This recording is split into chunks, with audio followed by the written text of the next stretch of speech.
Apabila kita nak tangkap gambar, rakam video guna phone atau guna kamera, biasanya kita akan nampak dua line menegak dan juga dua line melintang dekat skrin gadget. Kalau yang guna Photoshop pun, bila kita nak crop gambar, mesti line-line misteri ini akan timbul.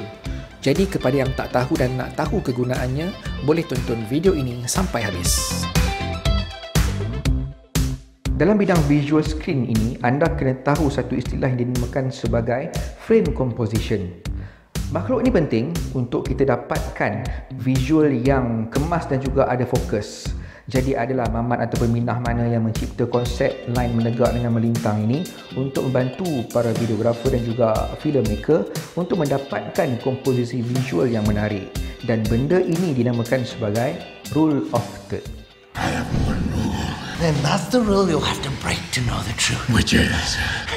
Apa yang saya faham mengenai rule of third ialah anda buatlah apa-apa pun asalkan subjek yang anda ingin rakamkan berada di titik persilangan line menegak dan juga line melintang ini.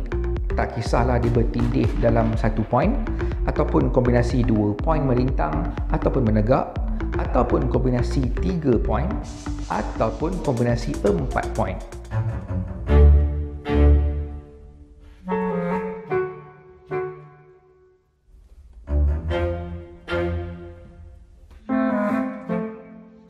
Di sini saya sertakan contoh-contoh visual menggunakan konsep rule of third yang menyentuh satu point. Dalam contoh-contoh ini, kita boleh tengok yang subjek utama yang kita nak highlight berada di kawasan titik persilangan satu point. Satu point ini sesuai untuk visual pemandangan atau komposisi kawasan yang luas. Tips tambahan daripada saya, kalau anda nak guna satu point, pastikan kawasan sekeliling subjek tidak terlampau menarik perhatian dan kurang menonjol berbanding subjek.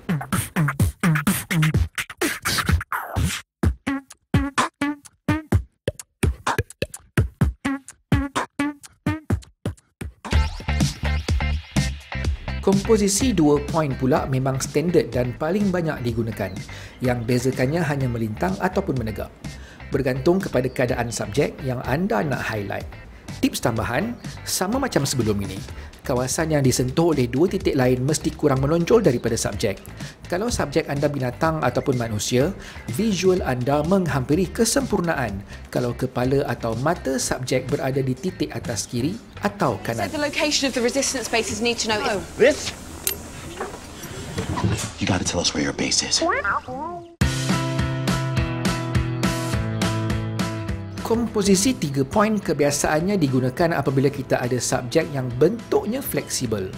Juga selalu digunakan apabila kita ada 2 atau lebih subjek yang berbeza fizikal rendah atau tinggi. Kumpulkan dan susun subjek anda supaya menyentuh 3 titik silang ini. Tips tambahan, jangan pisahkan subjek-subjek anda. Pastikan ia jadi macam seketul.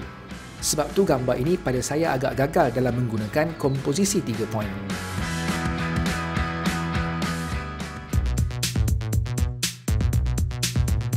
Kalau anda nak main kawasan tengah frame sahaja, kombinasi 4 point boleh digunakan untuk menempatkan subjek yang anda ada.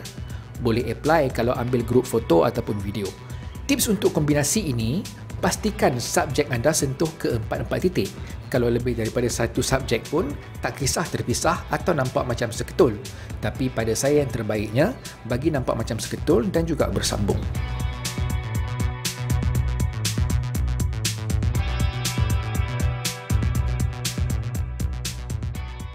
Kalau anda masih tak pandai ataupun tak yakin nak guna konsep rule of third ini, jangan risau. Anda hanya perlu letakkan subjek anda di tengah-tengah frame. Settle. Kedudukan di tengah-tengah frame ini boleh dikatakan sebagai default position. Rule of third ini dia membantu penonton untuk fokus pada subjek apabila menonton video ataupun filem.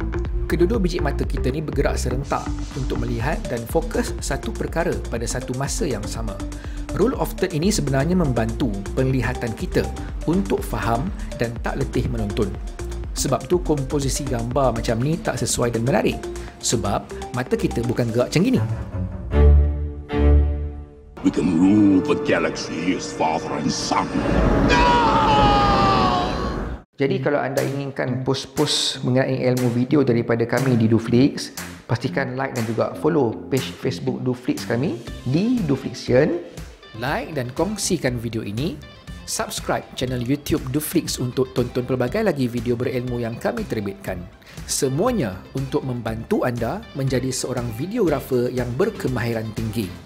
Sekiranya ada soalan berkaitan penerbitan video, boleh terus komen di sini atau email kepada kami di hfcs@gmail.com atau terus kontak Duflix di nombor yang tertera. Harap video kali ini bermanfaat. Semoga berjumpa lagi. Assalamualaikum dan salam sejahtera.